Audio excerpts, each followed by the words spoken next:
রাসেল নামে এক ভাই প্রশ্ন করেছেন, শহীদ কারা? ইদানিং অনেকের মৃত্যুর পর তাদেরকে শহীদ বলে আখ্যা দেয়া হয়। ব্যাপারটি কতটুকু সঠিক বলবেন কি? প্রিয় ভাই, রাসেলের উত্তরে আমরা বলতে চাই যে এ পৃথিবীতে আল্লাহর দ্বীনকে বাস্তবায়ন করতে যেয়ে অথবা বিজয়ী করতে যেয়ে কাফেরদের বিরুদ্ধে সশস্ত্র সংগ্রামে যে মুমিন ব্যক্তি নিহত হয় তাকে শহীদ বলে। আমি আবারও বলছি, আল্লাহর জমিনে আল্লাহর দ্বীনকে বিজয়ী করতে যেয়ে কাফেরদের বিরুদ্ধে সশস্ত্র সংগ্রামে যে মুমিন ব্যক্তি নিহত হয় তাকে শহীদ বলা হয়। সহিহ বুখারীর বর্ণনা এসছে যে সাহাবারা আল্লাহ রাসূল সাল্লাল্লাহু আলাইহি সাল্লামকে জিজ্ঞেস করেছিলেন যে, হে আল্লাহ রাসূল, কারা আল্লাহ রাস্তায় জেহাদ করছে এটা আমরা কিভাবে বুঝবো? তার উত্তরে আল্লাহর হাবিব সাল্লাল্লাহু আলাইহি ওয়াসাল্লাম বলেছিলেন, মান কাতালা লিতাকুনা কালিমাতুল্লাহি হিয়াল উলিয়া ফাহুয়া ফি সাবিলিল্লাহ। যে ব্যক্তি আল্লাহর দ্বীনকে, আল্লাহর বিধানকে কিংবা আল্লাহর আইনকে বাস্তবায়নের জন্য, আল্লাহর দ্বীনকে বিজয়ের জন্য যে সংগ্রাম করে যাচ্ছে সেই আল্লাহর রাস্তায় আছে। আর সে আল্লাহর রাস্তায় থাকা অবস্থায় যদি কেউ মৃত্যুবরণ করে বা নিহত হয় তাকে ইসলাম শহীদ বলে ঘোষণা করেছে। তবে সেক্ষেত্রে একটি শর্ত রয়েছে, সেটি হচ্ছে দুন আগারাদিন মিন আগারাদিদ দুনিয়া। দুনিয়ার কোনো কারণে, দুনিয়ার কোনো লোভে পড়ে, দুনিয়ার কোনো স্বার্থের জন্য যদি কেউ আল্লাহ রাস্তায় জেহাদ করে মৃত্যুবরণও করে, সেই শহীদের কোনো মর্যাদা বাদাম আল্লাহ তাআলার কাছে নেই। কারণ আমরা হাদিস থেকে জেনেছি অনেক শহীদ কিয়ামতের ময়দানে আল্লাহ তাআলা তাদেরকে জাহান্নামে ফেলে দিবেন। আল্লাহ বলবেন যে, তুমি তো দুনিয়াতে জেহাদ করেছিলে যে মানুষ তোমাকে বীর বলবে, মানুষ তোমাকে সাহসী বলে ঘোষণা দিবে, বাহাবা পাওয়ার জন্য তুমি জেহাদে অংশগ্রহণ করেছিলে এবং সেখানে নিহত হয়েছ। তো তুমি নিহত হওয়ার পরে মানুষ তো তোমাকে বীর বলেছে, বাহাবা দিয়েছে, সাবাস বলেছে, যে কারণে তুমি এই জেহাদে অংশগ্রহণ করেছো সেটা দুনিয়াতেই তুমি পেয়েছো। তো আমার কাছে তুমি কি চাও? আমার কাছে তোমার জন্য কিছু নেই। Go to the hell fire, জাহান্নামে যাও। তাকে আল্লাহ তাআলা উপর করে জাহান্নামে নিক্ষেপ করবেন। তো এজন্য শর্ত হচ্ছে যে দুনিয়ার কোনো স্বার্থে নয়, শুধুমাত্র কেবলমাত্র আল্লাহর দ্বীনকে আল্লাহর জমিনে বিজয়ী করার জন্য যদি কেউ সশস্ত্র সংগ্রামে নিহত হয় তাদেরকে শহীদ বলা হয়। এখন প্রশ্ন হচ্ছে, যারা কাফেরদের বিরুদ্ধে জেহাদ করতে যেয়ে যুদ্ধে নিহত হলো তারা শহীদ, তারা ছাড়া কি আর কেউ শহীদ হতে পারবে না? এই প্রসঙ্গে আমরা বলবো যে বেসিকলি ইসলামী শরিয়াতে শহীদ দুই ধরনের। ইবনু হাজার আল আসকালানি উনিও শাহাদাতের প্রকারভেদ করতে যেয়ে বলেছেন যে শহীদ দুই প্রকার। একটা হচ্ছে শাহিদ উদ্দুনিয়া ওয়াল আখরা, যেটা আমরা বলেছি যারা আল্লাহ রাস্তায় নিহত হয়েছে তারা। আরেকটা হচ্ছে শাহিদুল আখরা, যারা দুনিয়াতে আল্লাহর রাস্তায় নিহত হয়নি কিন্তু পরকালে তারা শাহাদাতের মর্যাদা লাভে ধন্য হবে। প্রথম প্রকার হচ্ছে শাহিদুদ দুনিয়া ওয়াল আখরা, যেটাকে আমরা বলি শাহাদাতে হাকিকি, মানে প্রকৃত শহীদ। এরাই হচ্ছে মূলত শহীদ। এদেরকে আল্লাহ তাআলা মৃত বলতে নিষেধ করেছেন। আল্লাহ তাআলা বলেছেন, ওয়ালা তাকুলু লিমান ইউকতালু ফি সাবিলিল্লাহি আমওয়াত বাল আহইয়া ওয়ালাকিন লা তাশউরুন। যারা আল্লাহর রাস্তায় জীবন দিয়ে নিহত হয়েছে তাদেরকে তোমরা মৃত বলো না, বরং তারা জীবিত। অন্য এক আয়াতে এসেছে বাল আহিয়াউন ইনদা রাব্বিহিম ইউরযাকুন, তারা জীবিত এবং আল্লাহর কাছে তারা রিজিক প্রাপ্ত, আল্লাহ তাআলার পক্ষ থেকে তারা রিজিক প্রাপ্ত। তাদের মর্যাদা আল্লাহ তাআলার কাছে এত বেশি যে তাদেরকে নিহত হওয়ার পরে কোনো জানাজার আগে গোসল দিতে হয় না। তাদের রক্তাক্ত দেহটাকেই সরাসরি জানাজার পরে দাফন করে দিতে হয়, কেননা সেই ঝরঝরে রক্ত নিয়ে তারা সেদিন কিয়ামতের দিবসে আল্লাহ তাআলার দরবারে তারা হাজির হয়ে যাবে। এবং আমরা যদি কোরআনের দিকে তাকাই, কোরআন আমাদেরকে জানিয়েছে আনা আমাল্লাহু আলাইহিম মিনান নাবিয়িন ওয়াস সিদ্দিকিন ওয়াশ শুহাদাই ওয়াস সালিহিন, মানে সবচেয়ে শ্রেষ্ঠ তাবাকা বা দারাজা হচ্ছে নবীদের দারাজা, নবীদের পরে হচ্ছে সিদ্দিকিনদের দারাজা, এবং সিদ্দিকিনদের পরেই যাদের মর্যাদা আল্লাহ তাআলার কাছে সবচাইতে বেশি তারা হচ্ছে শুহাদা। এজন্য প্রতিটি মুমিনের জীবনের আকাঙ্ক্ষা বা তামান্না থাকা উচিত তারা যেন শাহাদাতের মৃত্যু আল্লাহ তাআলার কাছে কামনা করে।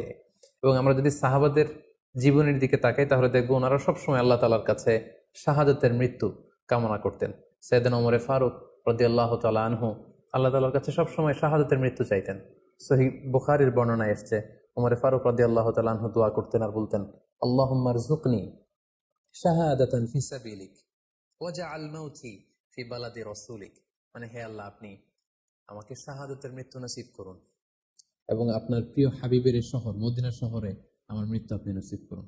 এবং আমরা যদি ওমরে ফারুকের জীবনের দিকে তাকাই, তাহলে আমরা দেখবো যে উনি শহীদী মৃত্যু লাভ করেছিলেন। একজন অ্যাসাসিনেটরের মাধ্যমে আত্মাইর আঘাতে তিনি শহীদ হয়েছিলেন এবং আল্লাহ রাসূল সাল্লাল্লাহু আলাইহি ওয়াসাল্লামের পাশে আবু বকর রাদিয়াল্লাহু তাআলা আনহুর কবর, তার পাশেই কিন্তু ওমরে ফারুকের কবর। তার মানে মদিনাতেই তিনি আল্লাহ রাসূল সাল্লাল্লাহু আলাইহি ওয়াসাল্লামের পাশে মৃত্যুবরণের পরে শোয়ার সৌভাগ্য তিনি অর্জন করেছেন। তাহলে এই আলোচনা থেকে আমরা বুঝলাম যে প্রকৃত শহীদ হচ্ছে যারা আল্লাহর রাস্তায় নিহত হয় এবং এর মর্যাদা আল্লাহ তাআলার কাছে অনেক বেশি। কিন্তু এই শাহাদাতে হাকিকি বা প্রকৃত শহীদ ছাড়াও আরো অনেক মৃত ব্যক্তিকে আল্লাহ রাসূল সাল্লাল্লাহু আলাইহি ওয়াসাল্লাম শহীদী মৃত্যুর সুসংবাদ দিয়েছেন। তারা জেহাদে অংশগ্রহণ করেনি, তারা কাফিরদের আঘাতে নিহত হয়নি, তারা প্রকৃত শহীদ নয়, কিন্তু কিয়ামতের দিন তারা শাহাদাতের মর্যাদা লাভ করবে। তারা কারা? এ ব্যাপারে আমরা সহিহ মুসলিমের একটি হাদিস এখানে উল্লেখ করতে চাই, যেখানে আল্লাহ রাসূল সাল্লাল্লাহু আলাইহি ওয়াসাল্লাম সাহাবাদেরকে জিজ্ঞেস করেছেন, মা তাউদ্দুনা শাহিদা ফিকুম, ওহে সাহাবারা, তোমরা কাদেরকে শহীদ বলে মনে করো? সাহাবারা বললেন, যারা আল্লাহর রাস্তায় নিহত হয় তারা শহীদ। তখন আল্লাহ রাসূল সাল্লাল্লাহু আলাইহি ওয়াসাল্লাম বললেন, ইন্না শুহাদা উম্মতি ইদান লাকালিল, এরকম হলে তো আমার উম্মতের মধ্যে শহীদদের সংখ্যা একেবারে কম। যারা জিহাদের সুযোগ পাবে না, জিহাদের ময়দানে কাফেরদের বিরুদ্ধে সশস্ত্র সংগ্রাম করে যারা নিহত হওয়ার সুযোগ পাবে না, তাহলে তো তারা শহীদ হতে পারবে না।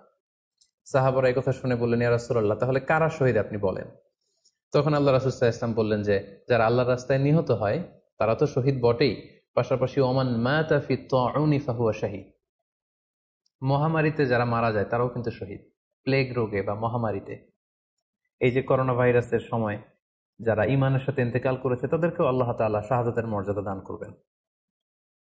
ওমান মাতা ফিল বাতনি ফাহুয়া শাহীদ, পেটের পীড়ায়, পেটের কোনো রোগে যদি কেউ আক্রান্ত হয়ে মারা যায়, সে কিয়ামতের দিন শাহাদাতের মর্যাদা লাভ করবে।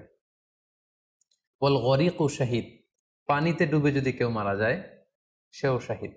এভাবে অন্যান্য আরো অনেক হাদিসে, কোনো হাদিসে 5 জন, কোনো হাদিসে 7 জন, কোনো হাদিসে আরো বেশি, এভাবে আরো অনেক ব্যক্তিকে আল্লাহ রাসূল সাল্লাল্লাহু আলাইহি ওয়াসাল্লাম শাহাদাতের মর্যাদা লাভে তারা কিয়ামতের দিন ধন্য হবে এই মর্মে তিনি আমাদেরকে জানিয়েছেন। সুনানে নাসাইর একটি বর্ণনা থেকে আমরা জানতে পারি, আল্লাহর হাবিব সাল্লাল্লাহু আলাইহি ওয়াসাল্লাম বলেছেন, মান কুতিলা দুনা মাজলামাতিহি ফাহুয়া শাহীদ, অন্যায়ভাবে যদি কাউকে হত্যা করা হয়, হি ইজ ডিফেন্ডিং ইনজাস্টিস, অন্যায় প্রতিরোধে সে মারা গিয়েছে, এরকম মৃত্যুকেও তিনি শাহাদাতের মৃত্যু বলে ঘোষণা করেছেন। সুনানে তিরমিজির আরেকটি বর্ণনায় আল্লাহ রাসূল সাল্লাল্লাহু আলাইহি ওয়াসাল্লাম আরো কিছু ব্যক্তিকে শহীদ বলে ঘোষণা করেছেন। যেমন তিনি বলেছেন, মান কুতিলা দুনা দীনিহি ফাহুয়া শাহীদ, কেউ তার দ্বীনকে হেফাজত করতে যেয়ে যদি মৃত্যুবরণ করে সে শহীদ। ওমান কুতিলা দুনা দামিহি ফাহুয়া শাহীদ, নিজের রক্ত বাঁচাতে যেয়ে যদি কেউ মৃত্যুবরণ করে শহীদ। তার সম্পদ বাঁচাতে যেয়ে যদি মৃত্যুবরণ করে সে শহীদ। তার ফ্যামিলিকে সেভ করতে যেয়ে কেউ যদি মৃত্যুবরণ করে সেও শহীদ। তার সম্মান, ইজ্জত, তার স্ট্যাটাসকে বাঁচাতে যেয়ে যদি কেউ মৃত্যুবরণ করে সেও শহীদ। আরেক বর্ণনায় আমরা জানতে পারছি, আল্লাহ রাসূল সাল্লাল্লাহু আলাইহি ওয়াসাল্লাম বলেছেন, ওয়াসাহিবুল হাদমি ফাহুয়া শাহীদ, অর্থাৎ ধ্বংসস্তূপের নিচে চাপা পড়ে যদি কেউ মারা যায় বা কোনো দেয়ালের নিচে চাপা পড়ে যদি কেউ মারা যায় সে শহীদ। ওয়াসাহিবু যাতিল জানবি শাহীদ, অর্থাৎ ফুসফুসের কোনো রোগে, লেটসে লাং ক্যান্সারে যদি কেউ মারা যায়, ফুসফুসের কোনো ভয়ানক রোগে যদি কেউ মারা যায় সে শাহীদ, শহীদের মর্যাদা পাবে। আল হারিকু শাহীদ, আগুনে পড়ে যদি কেউ মারা যায় সেও শহীদ।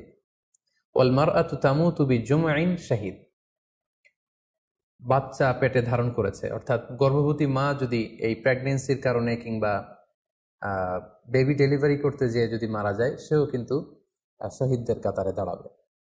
এভাবে আমরা বিভিন্ন হাদিসের আলোকে এবং আল্লাহ রাসূল সাল্লাল্লাহু আলাইহি ওয়াসাল্লামের সুসংবাদ বাণীর আলোকে আমরা বুঝতে পারি যে আল্লাহর রাস্তায় যারা জিহাদ করে আল্লাহর দ্বীনকে বিজয়ী করতে যে মৃত্যুবরণ করেছে তারা হচ্ছে প্রকৃত শহীদ। তাদের মর্যাদা আল্লাহ তাআলার দরবারে অনেক অনেক বেশি। কিন্তু এই শহীদ ছাড়াও আরো অনেক ধরনের মৃত্যুকে আল্লাহর হাবিব সাল্লাল্লাহু আলাইহি ওয়াসাল্লাম শাহাদাতের মৃত্যুর সাথে ঘোষণা করেছেন। সো যারা জেহাদে মারা গেল তারাই শহীদ, বাকিদেরকে শহীদ বলা যাবে না, এই কথাটি ঠিক নয়। বরং আল্লাহ রাসূল সাল্লাল্লাহু আলাইহি ওয়াসাল্লাম নিজেই চেয়েছেন, তিনি বলেছেন যে তোমরা যদি শুধু এই এক শ্রেণীকে শহীদ বলো তাহলে তো আমার উম্মতের মধ্যে শহীদের সংখ্যা একেবারে কম। আর আমি চাই আমার উম্মতের মধ্যে থেকে অনেক সংখ্যক লোক এই শাহাদাতের দারাজা, এই মর্তবা, এই মর্যাদা লাভ করে ধন্য হোক। তাই আমরা যে কেউ একটি বর্ণনার কথা বললাম, এছাড়াও আরো অনেকগুলো বর্ণনা আছে। এই ধরনের মৃত্যু যারা বরণ করেছে, লেটসে পানিতে ডুবে, আগুনে পুড়ে, পেটের পীড়ায়, নিজের সম্পদ বাঁচাতে যে, অন্যায়ের প্রতিরোধ করতে যে, সন্তান ভূমিষ্ঠ করতে যে, এরকম যত ধরনের মৃত্যু রয়েছে, এ ধরনের মৃত্যুকে আল্লাহ রাসূল সাল্লাল্লাহু আলাইহি ওয়াসাল্লাম শহীদী মৃত্যু বলেছেন। এবং কিয়ামত দিবসে এই সমস্ত লোকেরাও তারা শাহাদাতের মর্যাদা লাভে ধন্য হবে ইনশাআল্লাহ।